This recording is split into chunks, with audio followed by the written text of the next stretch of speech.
প্রিয় বন্ধুরা, এটি একদিনের ঘটনা। একদিন ইমাম আলী আলাইহিস সালাম মসজিদে খুতবা দিচ্ছিলেন।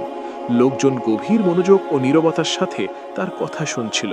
হঠাৎ কিছু লোক ভয়ে আতঙ্কিত হয়ে দৌড়াতে দৌড়াতে মসজিদে ঢুকে পড়ল। ইমাম আলী আলাইহিস সালাম তাদের জিজ্ঞেস করলেন, কি হয়েছে? তারা বলল, মাওলা, এইদিকে একটা বিশাল সিংহ আসছে, আমরা খুব ভয় পাচ্ছি। ইমাম আলী আলাইহিস সালাম বললেন, ভয় পাওয়ার কিছু নেই, সে কাউকে ক্ষতি করবে না।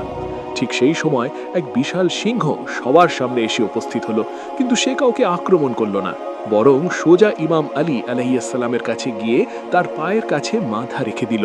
তারপর সেই সিংহের পেছনে পেছনে একটি ছোট্ট সিংহ শাবক এলো। আসলে সেই সিংহটি ছিল একটি সিংহিনী। সিংহিনী বলল, মওলা, এটা আমার সন্তান, এর বাবা আর এই দুনিয়ায় নেই। আমি চাই এটা নিরাপদে বড় হোক, তাই আমি একে আপনার কাছে আমানত রাখতে এসেছি। ইমাম আলী আলাইহিস সালাম বললেন, যাও, চিন্তা করো না, আমি ওয়াদা করছি এই বাচ্চা কখনো এতিমের কষ্ট অনুভব করবে না। সিংহিনী জিজ্ঞেস করলো, মওলা, একে কে লালন পালন করবে? ইমাম আলী আলাইহিস সালাম বললেন, আমার ছেলে হুসেন আলাইহিস সালাম, এতিমদের যত্ন নেওয়ার ক্ষেত্রে তার চেয়ে উত্তম কেউ নেই। এরপর ইমাম হুসেন আলাইহিস সালামকে ডাকা হলো। তিনি এগিয়ে এসে বাচ্চাটিকে কোলে নিলেন, মাথায় হাত বুলিয়ে দিলেন এবং বললেন, আজ থেকে এর নাম হবে আবু আল হারিস।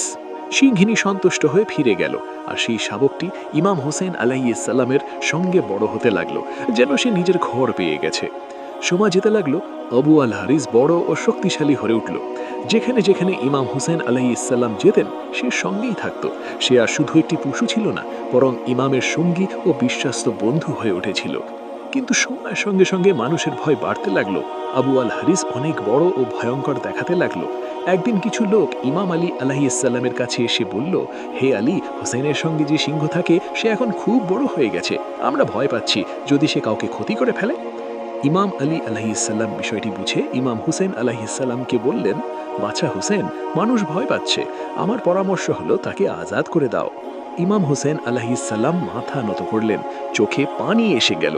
তারপর বললেন, বাবাজান, আজকের দিনটা পার হতে দিন, কাল সে আপনাকে আর দেখাবে না।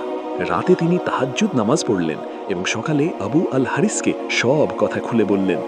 আবু আল হারিস শান্তভাবে বলল, ঠিক আছে মওলা, আমি চলে যাব, কিন্তু একটি শর্ত আছে, জীবনে একবার আপনার সঙ্গে আবার দেখা করার অনুমতি দিন। ইমাম হোসেন আলাইহিস সালাম বললেন, 10 মুহররম 61 হিজরি কারবালার ময়দানে একটি আওয়াজ শুনতে পাবে, সেটাই হবে আমাদের শেষ সাক্ষাৎ। এরপর আবু আল হারিস নিনওয়ার জঙ্গলের দিকে চলে গেল।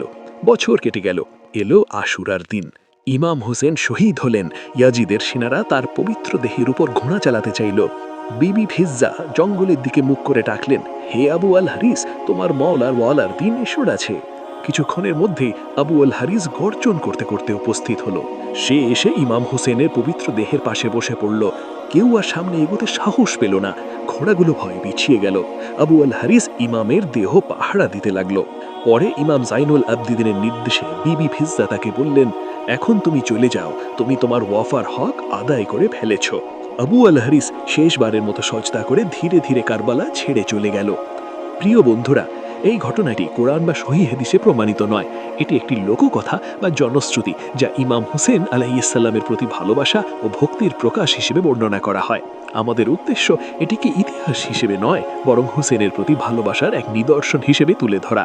ধন্যবাদ। যদি ভিডিওটি ভালো লেগে থাকে, লাইক করুন, শেয়ার করুন এবং চ্যানেল সাবস্ক্রাইব করুন। ফি আমানিল্লাহ।